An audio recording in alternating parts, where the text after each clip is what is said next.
মানুষ ঝুঁকি নিতে চায় না বলে 5 ভাগ মানুষের কাছে পৃথিবীর 95 ভাগ সম্পদ। একটি বানরের সামনে কলা এবং টাকা রাখলে বানর নিঃসন্দেহে কলাটাকে বেছে নেবে। বাংলাদেশের সবচেয়ে বড় শক্তি, সবচেয়ে বড় গৌরব হচ্ছে আমাদের তরুণ সমাজ। তরুণীরা ইতিমধ্যে কিন্তু অলরেডি একটি বড় বিপ্লব ঘটিয়ে ফেলেছে। তাদের সাহস, তাদের সৃজনশীলতা বড় শক্তি। প্রধান উপদেষ্টা ডক্টর মোহাম্মদ ইউনূস বড় মুখে বলেছে, তরুণীরা এখন চাকরির পিছনে ছুটবে না, তারা এখন উদ্যোক্তা হবে। চাইলে উদ্যোক্তা হওয়া যায়, কিন্তু কিছু সমস্যা রয়েছে যেগুলো আমাদের জন্য বড় ধাক্কা। সমস্যা নম্বর 1, পে আপ ক্যাপিটালস।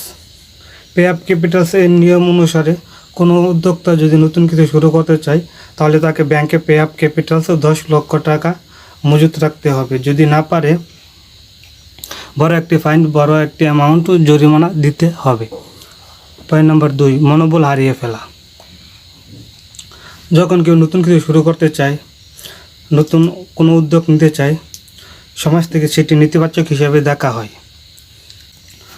নতুন উদ্যোক্তাদের জন্য স্টাফ সার্ভিস চালু করা দরকার, যাতে তাদেরকে এই লম্বা দীর্ঘ প্রয়াসের মধ্যে দিয়ে যেতে না হয়। এক জায়গায় গেলে টেন্ট লাইসেন্স, যাবতীয় ছাড়পত্র, কাগজপাতি পেয়ে যায়।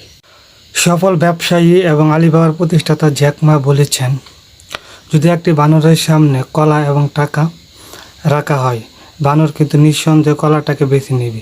সে তো আর জানে না যে টাকাগুলো দিয়ে কতগুলো কলা কিনতে পারবে।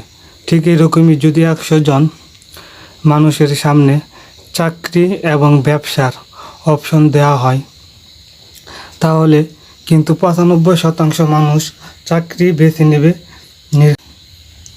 এরকমই যদি 100 জন মানুষের সামনে চাকরি এবং ব্যবসার অপশন দেওয়া হয়, তাহলে কিন্তু 95% মানুষ চাকরি বেছে নেবে নিরাপদ মনে করে, এবং 5% মানুষ ব্যবসার ঝুঁকি নেবে, রিস্ক নেবে। এই জন্যই তো পুরো পৃথিবীতে 95% মানুষের কাছে আছে 5% সম্পদ, এবং 5% মানুষের কাছে আছে 95% সম্পদ। মনে রাখতে হবে, ইংরেজিতে একটি প্রবাদ আছে, নো রিস্ক নো গেইন।